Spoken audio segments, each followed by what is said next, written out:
নমস্কার, শুভ সন্ধ্যা। র্যাপিড টাইমসে আপনাদের সকলকে স্বাগত। সারাদিনের সমস্ত খবর নিয়ে আমি দিয়া। দিল্লির পর এবারে কলকাতার বাতাসেও ছড়াচ্ছে দূষণ, বাড়ছে উদ্বেগ।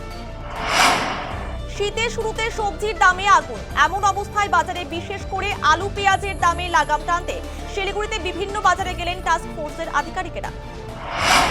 শিলিগুড়ি সংলগ্ন পাঁচকেলগুড়ি ভালোবাসা মোড় এলাকায় রাস্তা ও ড্রেনের অবস্থা বেহাল, সমস্যায় স্থানীয় ব্যবসায়ী থেকে বাসিন্দারা। কয়েক ঘন্টার মধ্যে চুরি যাওয়া 4 চাকা গাড়ি উদ্ধার করল ভক্তিনগর থানার পুলিশ, ঘটনায় গ্রেফতার 3 জন। অপরাধমূলক ঘটনা ঘটানোর উদ্দেশ্যে জড়ো হওয়া 5 দুষ্কৃতীকে গ্রেফতার করল ভক্তিনগর থানার পুলিশ, উদ্ধার বেশ কিছু সামগ্রী। জাল ভোটার কার্ড তৈরি করে দেওয়ার অভিযোগে শিলিগুড়িতে এক ব্যক্তিকে গ্রেফতার করল দিল্লি পুলিশ। শিলিগুড়িতে নামী কোম্পানির নামে ভুয়ো সার্ভিস সেন্টার চালানোর অভিযোগে একজনকে গ্রেফতার করল পানিট্যাঙ্কি ফাঁড়ির পুলিশ। শিলিগুড়ির তিনবাত্তি মোড়ে নবনির্মিত এনবিএসটিসি বাস স্ট্যান্ডের উদ্বোধন হয়ে গেলেও পরিষেবা এখনো ঠিকভাবে চালু হয়নি। 12টি বাস দিয়ে পরিষেবা দেওয়ার কথা থাকলেও বর্তমানে 2টি বাসই চলছে বাস স্ট্যান্ড থেকে, নেই যাত্রী। রাজগঞ্জ ব্লকের শিকারপুর গ্রাম পঞ্চায়েতের সরকারপাড়া প্রাথমিক বিদ্যালয়ে নেই মিড ডে মিলের খাওয়ার ঘর, মাঠে বসেই মিড ডে মিল খেতে হচ্ছে ছাত্রছাত্রীদের। ডাইনিং শেড, বাউন্ডারি ওয়ালের দাবি জানালেন শিক্ষকরা।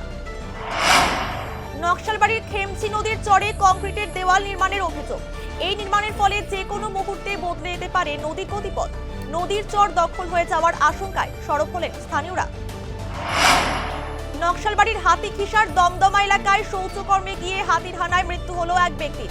সাত সকালে হাতির করিডোরে না যাওয়ার বার্তা দিলেন রেঞ্জার সোনাম ভুটিয়া। আলিপুরদুয়ার জেলার প্রত্যন্ত এলাকা কার্তিকা হরবড়ি বস্তিতে ইট দিয়ে মাথা থেতলে দাদাকে খুন করল 16 বছরের নাবালক ভাই। ঘটনাকে কেন্দ্র করে ব্যাপক চাঞ্চল্য ছড়ালো এলাকায়।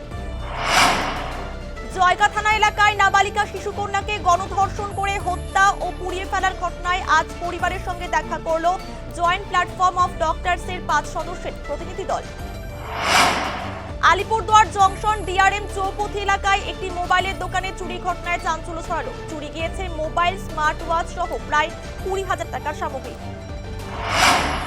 সারাদিনের সমস্ত খবরের আপডেট পেতে নজর রাখুন শিলিগুড়ি টাইমসে। শিলিগুড়ি টাইমসের খবর আপনারা পেয়ে যাবেন শিলিগুড়ি টাইমসের ইউটিউব, এক্স হ্যান্ডেল, থ্রেডস এবং ইনস্টাগ্রাম পেজেও। সঙ্গে থাকুন, দেখতে থাকুন শিলিগুড়ি টাইমস।